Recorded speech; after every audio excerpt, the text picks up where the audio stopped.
Este podcast é produzido pelo Correio Brasiliense. Eu só quero contar uma curiosidade. Quando eu cheguei a Brasília, só havia Asa Sul. Então só havia Asa Sul e só havia a W3 Sul. Na época, os lotes do Lago Sul eram sorteados pelos jornais, para quem quisesse. E ninguém ia receber, ninguém ia tomar posse. Gente, chocada! Dos lotes.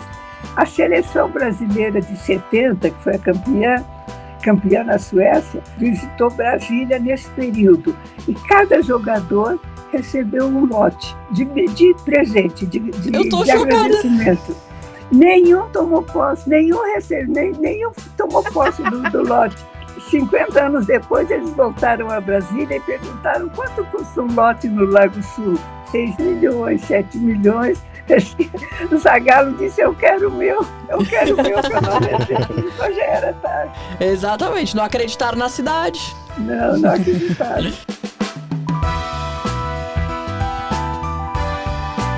Olá pessoal, eu sou o Ronaire Nunes. E eu sou a Thalita de Souza. Hoje estamos reunidos aqui, numa ocasião super especial. Uma honra. Não é segredo pra ninguém, o aniversário de Brasília vai ser agora, no dia 21 de abril. E o Correio nasceu com Brasília, também no dia 21 de Brasília. São gêmeos, né, Thalita? Exato. Já roubei sua piadinha.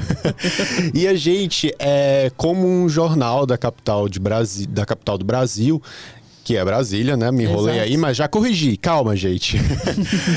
A gente tá trazendo um podcast especial, é o podcast do Correio 63 anos de histórias, onde a gente convida integrantes do Correio Brasiliense para contar um pouco da história da cidade para todo mundo, né, que não participou dessa construção e quer conhecer um pouco mais como foi Brasília ao longo desses 63 anos. Porque o Correio estava lá desde quando Juscelino subiu a rampa no Palácio do Planalto, na inauguração da capital, até os dias atuais.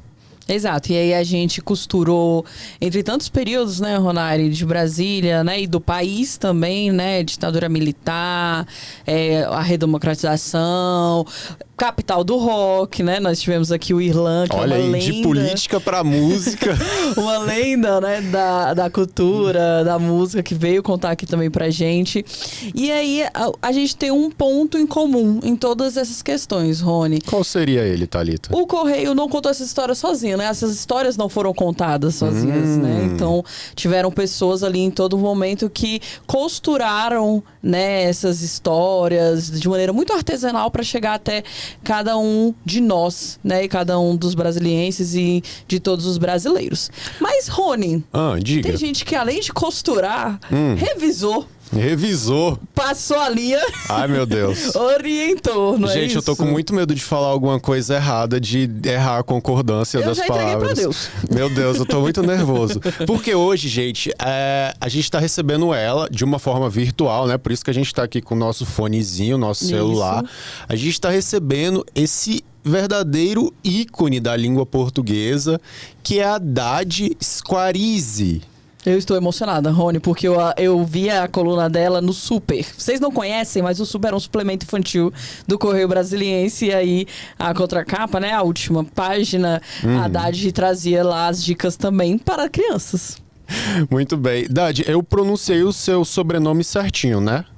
Haddad Squarize, certinho. Perfeito. Ícone. Eu tava com medo de errar, mas deu tudo certo, graças a Deus. Haddad, eu vou começar te perguntando, eu acho que é uma dúvida que muita gente tem, né? Apesar de você não ser brasileira, você nasceu no Líbano, você tem um amor muito grande pela língua brasileira, que já rendeu aí diversos livros, além de uma coluna no jornal. Por que esse amor pela língua brasileira? De onde que surgiu isso? Eu saí do Líbano com 6 anos. E aí, meus pais foram exilados do Líbano e tinham muita vontade de voltar. Saíram na expectativa de voltar logo.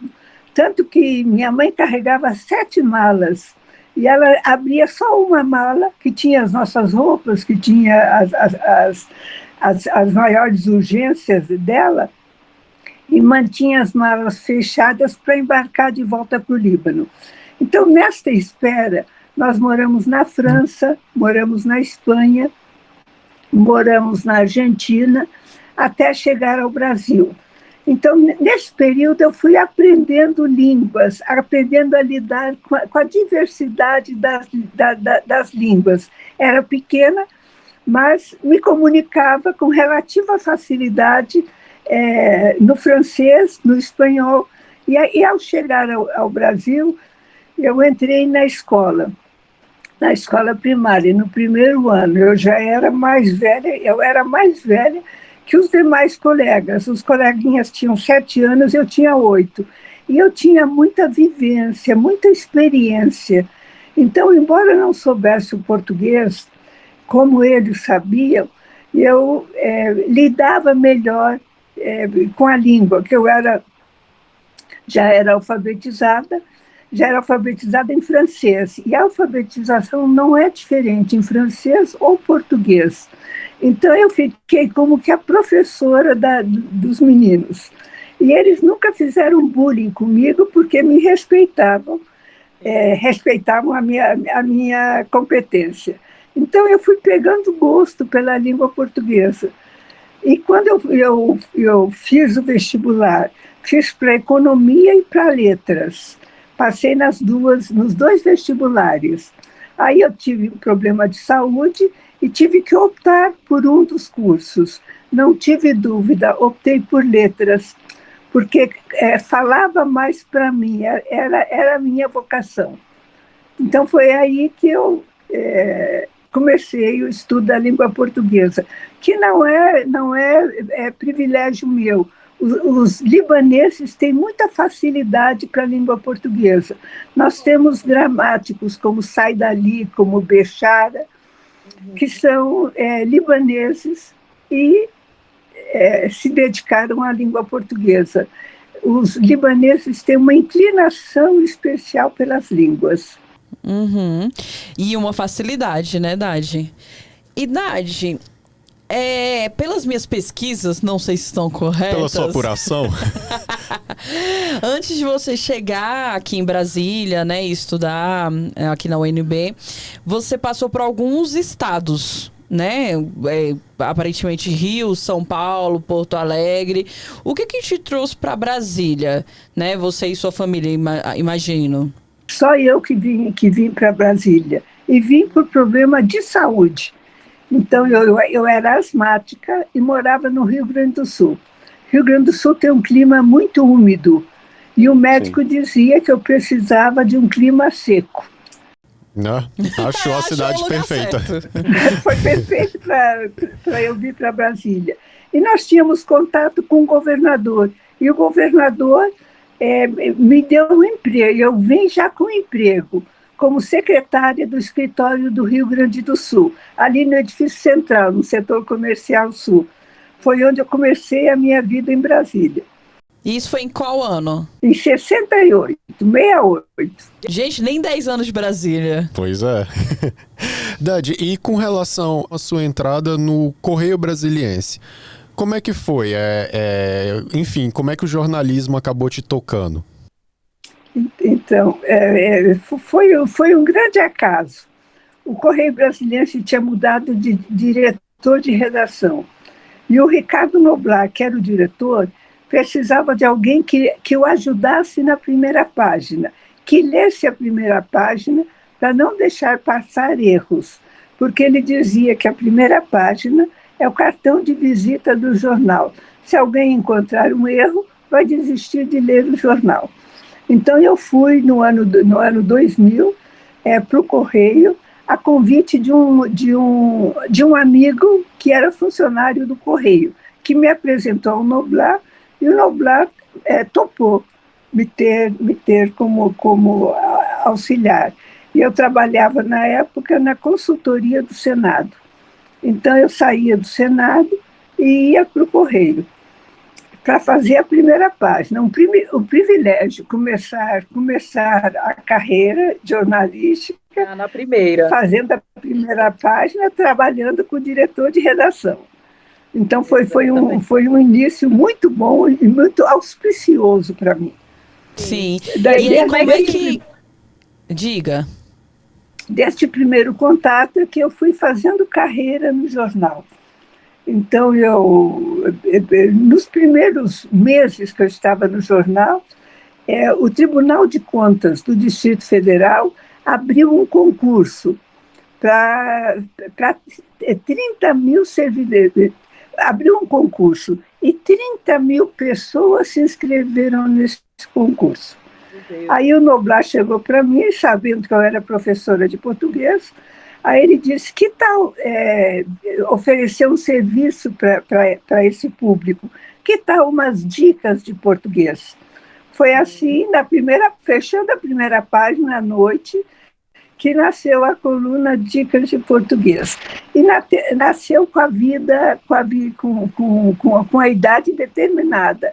Ela nasceria para o concurso e morreria quando fosse realizado o concurso.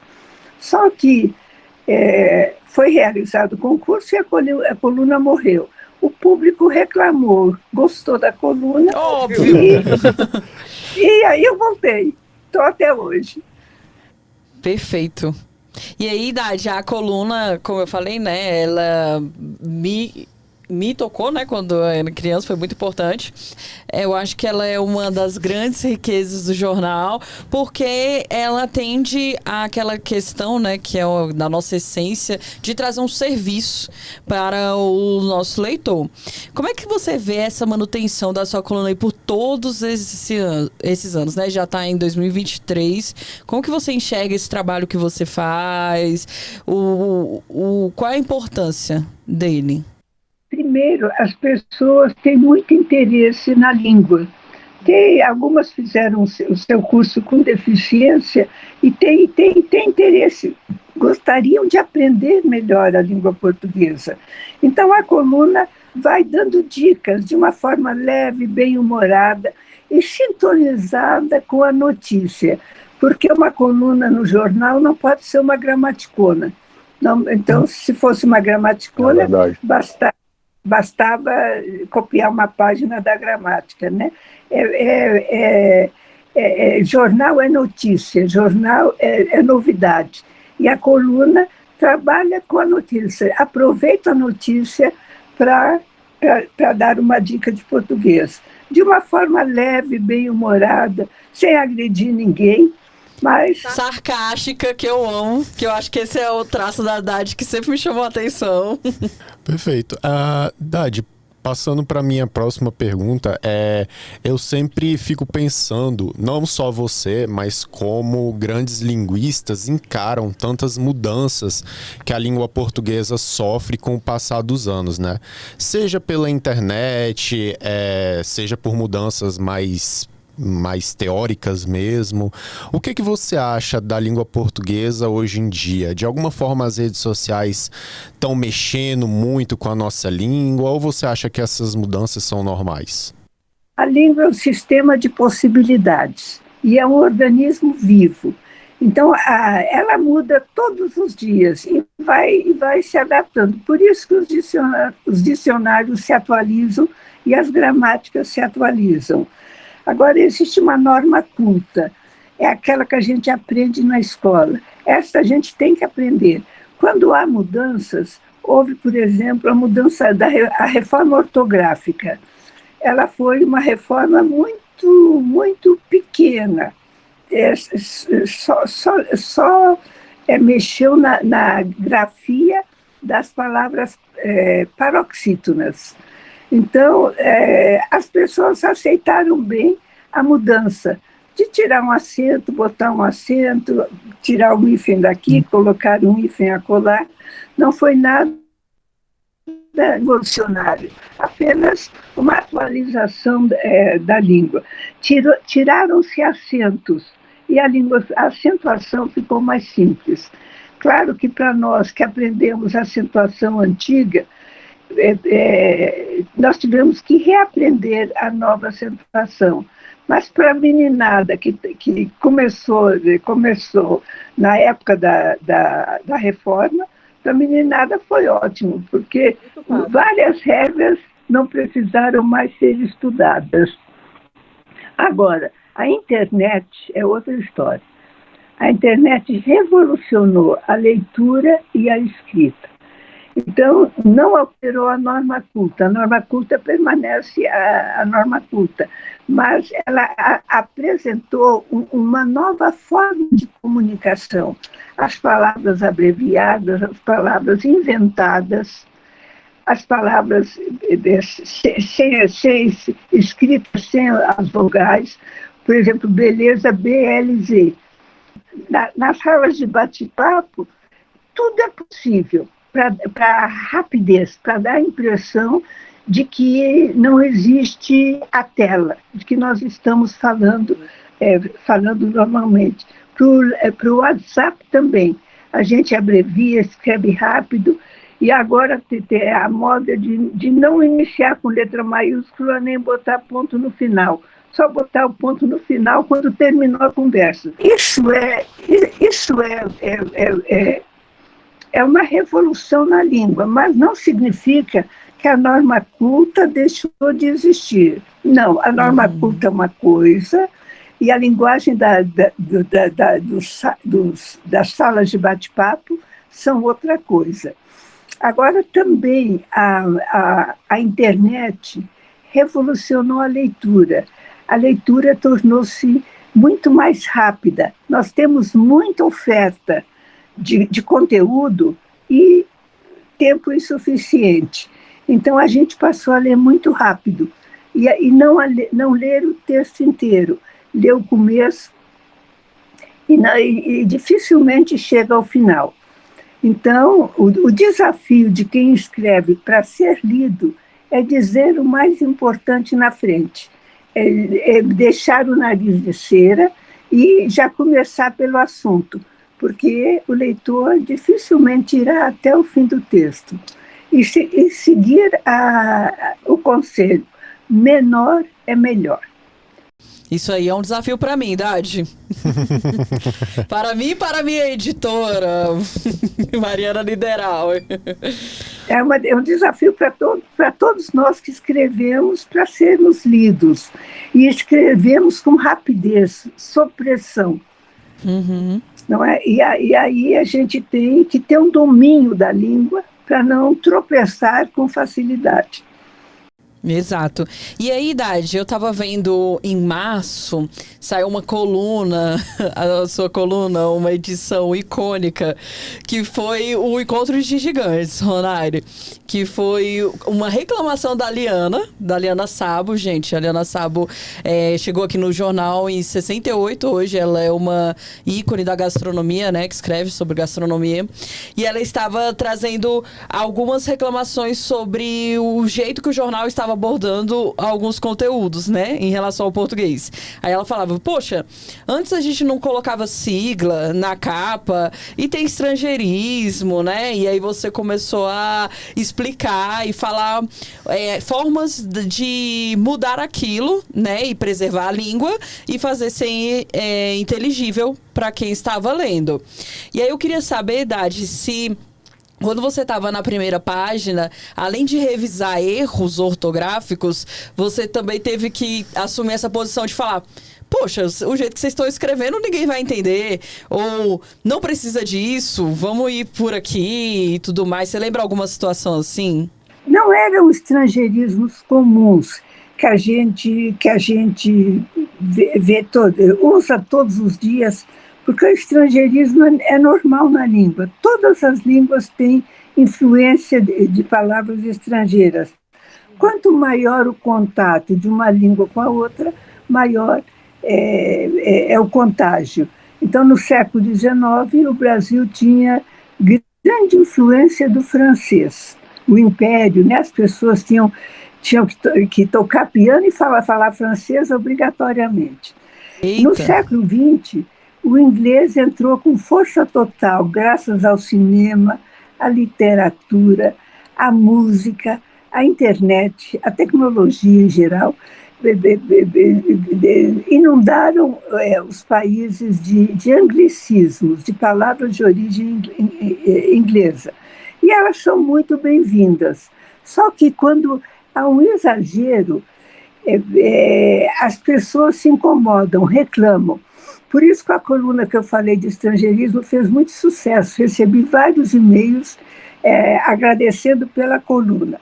Agora, nós que escrevemos para jornal, escrevemos para o público em geral, temos que ter muito cuidado com os estrangeirismos, porque nós temos que nos fazer entender.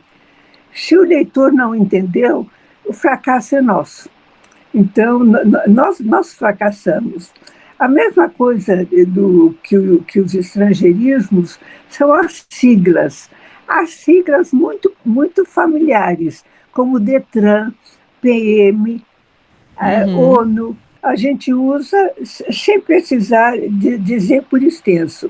Mas a sigla contra a qual a Liana reclamou é CAC.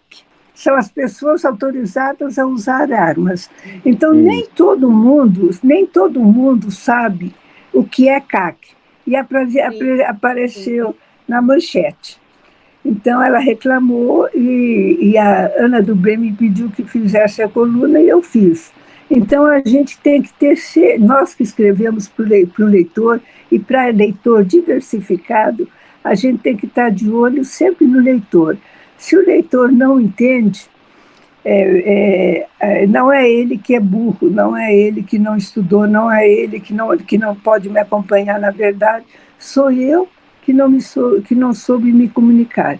Então, nós jornalistas temos que nos fiscalizar sempre para nos fazer entender. Uhum. E você lembra de algum outro momento em que, quando você ainda estava ativa na primeira página, que você teve que fazer isso, intervir em alguma manchete, alguma chamada? Mas isso acontecia todos os dias, porque a manchete era sempre submetida a mim. Uhum. E eu dava a minha opinião, está ótimo, pode sair, ou então corrige aqui, corrige ali. Então, não é nada excepcional. Eu creio que até hoje funciona assim a primeira página e as outras páginas também. Né? Na manchete da página, sempre tem um cuidado especial nos títulos, nas legendas e nas manchetes. Sim. Muito bem. Dade, agora que a gente voltou para o assunto jornal, eu queria também voltar aqui para o tema principal do nosso podcast, que é os 63 anos de Brasília. E eu acho que você é uma pessoa, uma profissional perfeita para responder essa pergunta, porque você participou desses 63 anos. E eu queria te perguntar como que a história de Brasília, ela se mistura com a história do Correio Brasiliense. Como que você vê a importância de existir um jornal que nasceu junto de uma cidade? Eu já disse para a Ana, vou repetir, o Correio Brasiliense devia ser tombado, porque ele é patrimônio da cidade, ele é memória da cidade. Sim. Então, quando há qualquer dúvida, qualquer necessidade de uma ilustração, de uma fotografia, o pessoal recorre ao SEDOC. Os brasileiros sabem que tem no Correio Brasiliense a memória da cidade. Então, todos os momentos que a cidade viveu, que o país viveu, estão registrados no Correio Brasiliense. Então, qualquer dúvida que a pessoa tenha, qualquer necessidade de pesquisa, basta ir ao SEDOC, e a equipe do SEDOC é muito competente e localiza, Sim. Seja ainda no impresso, seja no digital. Então, todos os momentos estão registrados no Correio, todas as passagens, as boas e as más estão registradas. Nós somos a memória da cidade. Então, nós nascemos com a cidade e trilhamos todo o caminho, toda a caminhada com a cidade. Perfeito. E aí, Dade, eu queria só que você falasse um pouco sobre o que você espera para os próximos 63 anos aí de Brasília, né, de Correio Brasiliense. Você acredita que essa parceria ela vai continuar, e por que ela é importante, né, continuar? O que você espera aí desses próximos anos? Não, eu espero que nós continuemos, né, mostrando a cidade, guardando a memória da cidade e acompanhando a evolução da cidade. A cidade hoje vive um clima de violência, mas daqui a algum tempo esse clima de violência vai ser superado. Então nós mostramos a violência, mostramos a superação e mostramos a paz, que com certeza virá. Brasília, quando eu vim aqui, quando começou, eu não sei, mas quando eu vim para cá em 68, não se via viva alma nas ruas. As pessoas andavam de carro ou então de ônibus, não tinha metrô, de carro ou de ônibus. Não se viam as pessoas. Hoje a gente vê a cidade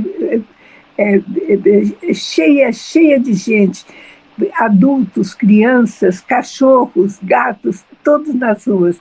Quando a gente vai ao Eixão do Lazer no fim de semana, é uma festa para os olhos e é uma festa para nós brasileiros, porque nós nos olhamos nos olhos. Nós descobrimos o melhor que nós temos, que o melhor que nós temos é o brasiliense. O brasiliense se cumprimenta nas ruas, se cumprimenta no elevador quando se encontra, independentemente de ser conhecido ou não. Então, nós temos o hábito, um hábito muito civilizado. Se alguém está fazendo o seu Cooper, está correndo, encontra outra pessoa, dá bom dia, dá boa tarde. Isso é muito civilizado. A paz no trânsito, o respeito à faixa de pedestre é marca de Brasília. É muito confortante. Não buzinar na cidade, um trânsito silencioso, um trânsito que flui, apesar de um ou outro congestionamento. Isso nos dá muito orgulho, nos dá muito prazer e, com certeza, nós vamos ficar cada vez melhores. Com certeza. Perfeito. Rony, antes só da gente terminar, eu queria só trazer uma info pra Dade, que ela tava falando sobre o SEDOC. Diga. E Dade, a gente foi lá semana passada e o Chiquinho estava falando que o seu manual de redação... Eu fui vetado. Oi? Eu fui vetado do passeio. Rony não foi. Mas o Chiquinho estava falando que o seu manual de redação é solicitadíssimo. E eles não têm mais, porque foram poucas cópias, né? E eles não têm mais. E eles falam que recebem incessantes pedidos e que virou uma relíquia, né? Oh, e que relíquia, chique. né? Eu queria ter um manual da Haddad. Mas, enfim, é para mostrar como a Haddad é tão importante para o jornal e para Brasília. Isso mesmo. Os associados tiveram 2 manuais. O primeiro, manual de redação e estilo, pré-internet. E o segundo, pós-internet. Os 2 foram escritos por mim. O segundo é manual de redação e estilo para mídias convergentes. Abarca, além de jornal, rádio, televisão e internet. E tem um SOS gramatical. Então, ele é muito útil quando nós que escrevemos com pressa para consulta. Para mídias convergentes, manual de redação e estilo para mídias convergentes, encontra na Amazon. Agora, o primeiro... Viu, gente? Está esgotado. Não sei se o Chiquinho está se referindo ao primeiro ou ao segundo manual. Eu acredito que pode ser o primeiro, pela questão mesmo da unicidade. Fato divertido, esse segundo manual, a Haddad foi até o Jô Soares contar sobre a publicação desse manual. Que chique! Estamos entrevistando uma pessoa que foi entrevistada pelo Jô. Estamos a um passo do Jô. E foi o primeiro manual para mídias convergentes do Brasil, adotado por faculdades, adotado por pessoas que escrevem, né, e querem se adaptar à realidade atual, que nós mudamos nosso jeito de escrever. E o manual diz como é a forma moderna, contemporânea de escrever. Frases curtas, palavras curtas, ordem direta, vá direto ao assunto, diga o mais importante na frente. porque o leitor dificilmente lê a matéria até o final. E se a matéria for muito comprida, dividi-la em retrancas, para o leitor respirar. Perfeito. Perfeito. Bom, caros ouvintes, estamos chegando ao fim de mais um episódio da nossa série especial do podcast do Correio, 63 anos de Brasília. Não podemos encerrar esse episódio, Thalita, sem agradecer do fundo do coração a presença da Dade Squarize. A gente sabe que aí a agenda dela deve ser uma loucura, vários livros, mas... Uma segunda-feira ainda. Uma segunda-feira, mas ela tirou aqui um tempinho para falar com a gente. Dade, muito obrigado de verdade. Eu só quero contar uma curiosidade. Quando eu cheguei a Brasília, só havia Asa Sul. Então, só havia Asa Sul e só havia a W3 Sul. A W3 Norte não era ainda nem asfaltada, e pouquíssimos prédios. E a Asa Norte só tinha os prédios em frente à UNB. Aí eu dei um curso de 40 horas-aulas na UNB. E com o que eu recebi com essas 40 horas-aulas, eu comprei um lote no Lago Norte.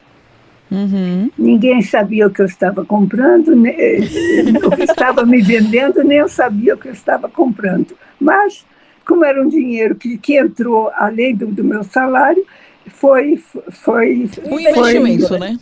Foi um risco que eu corri e valeu a pena. Hoje, a casa onde mora meu filho.